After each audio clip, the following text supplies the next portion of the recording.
daily show on a Tuesday. Back in with the Riverbend Growth Association. We got Deb and Steph joining us on the line now. Debbie and Steph, how are we today? And really just a congratulations to you. A sold-out LeadHERship Seminar set for the 19th. Yes. Thank you. This is exciting. Congratulations. And it really is such I hate to say the word easy sell, but just such a great event that really empowers so many people. Yes, agreed. 200's always been our goal for ladies in the room, and we beat it, or we got there about a week ago, so we're very happy. We hate to turn people away, though. Well, absolutely. And, how long has the LeadHERship Seminar been going on now? I think this is about our 25th year. It's incredible. And now this is really cool for the folks that maybe are just wanting a little bit more information. Callie Irwin, who is just fantastic, Just Right, organizing, Lori Hopkins, Be Just Me Consulting, and then Brittany McCready, who is the clinical manager of outpatient services and of Centerstone. She's been on the show before. Really a great lineup. Yes. Well, we're very pleased to get those ladies, and we listened to our guests from last year, and we added even more, and we're having some activity facilitators this year, which will be about more like 10-minute activities rather than hearing the speaker for 20 minutes. That's fantastic. And, take me through how this seminar gets developed each and every year. I'm sure it's one of those things now where it's a machine because of how well the event runs, but I'm sure it takes quite a long time to get the speakers set up and to get this whole day planned.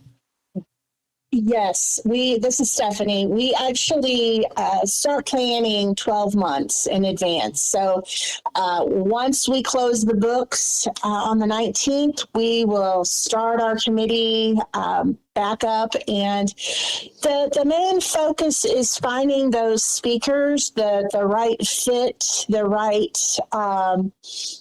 conversation needs to be had. And that's the hardest part. And this year it just kind of flowed. It was amazing how it all just kind of seemed to come together. And then to see the numbers that we're wanting to see, it's like, wow.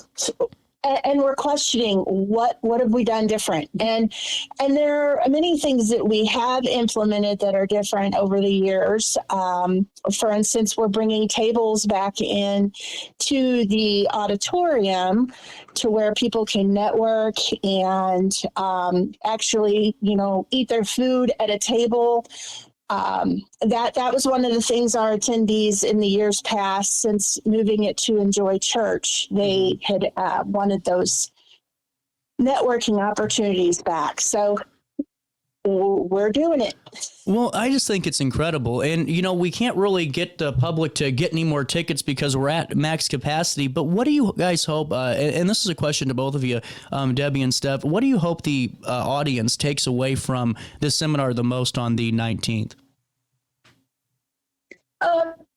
Both professional growth and personal.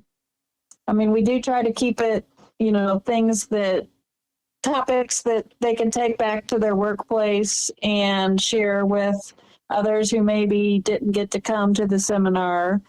But it all kind of flows together. Callie Irwin, who's speaking on decluttering for clarity, she's a person who goes in and organizes your house, but which it affects your work life. Right. If you don't start your day off right, if you're thinking about it all day, that I don't want to go home and make dinner because my kitchen's a nightmare.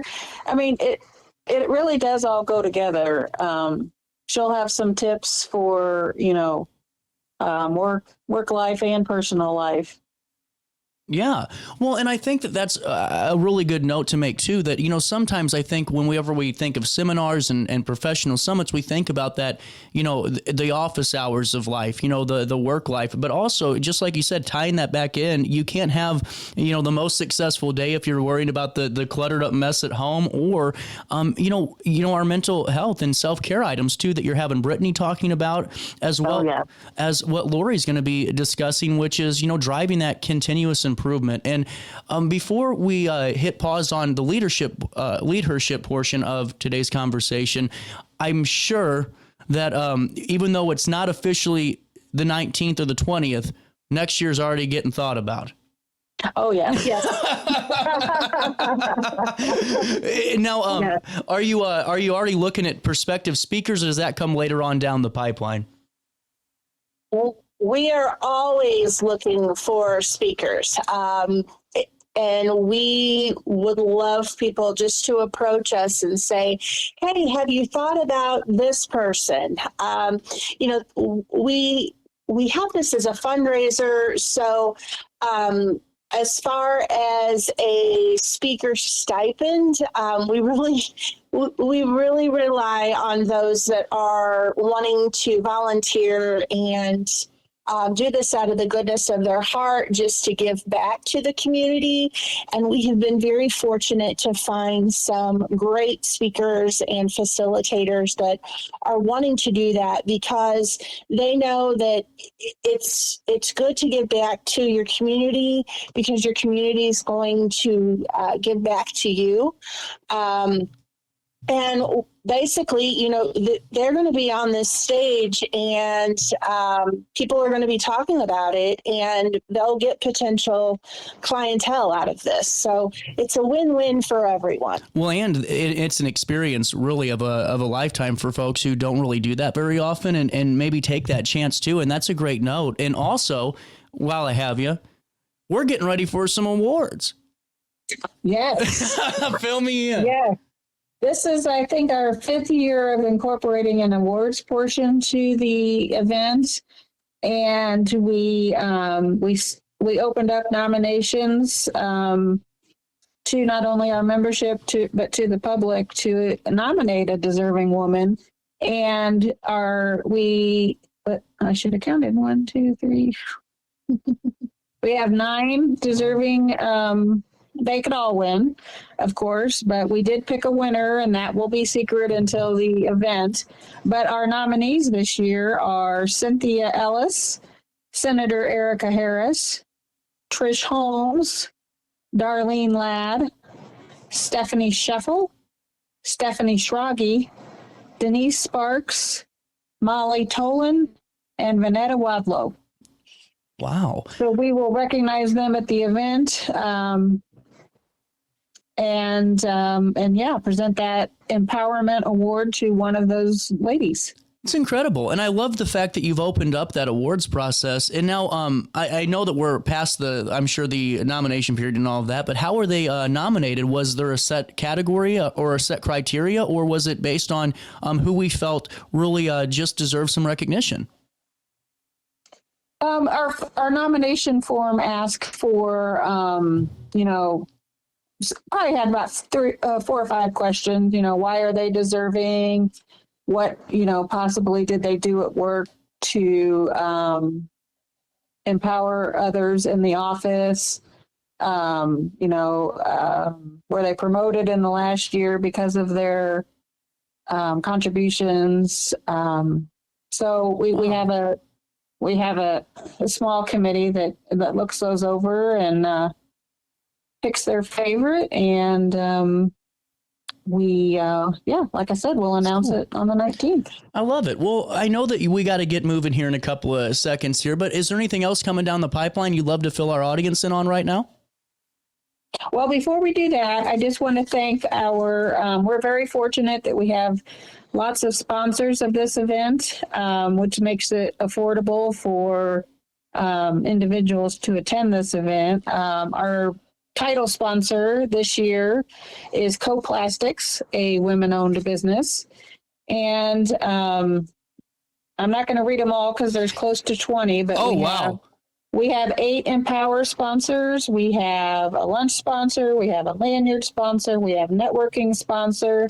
And we have Inspire sponsors. And then we're going to have 14 vendors that will have tables set up at the event. That's fantastic. Well, and you know what? That is a great point to make too, because it really does show just the support, not only of this event and of the association, but also just the support that area folks have for one another, you know, for great things like this and initiatives. And thanks for recognizing that. And you know, just as we're wrapping up here, is there anything else coming down the pipeline we can fill our audience in on today?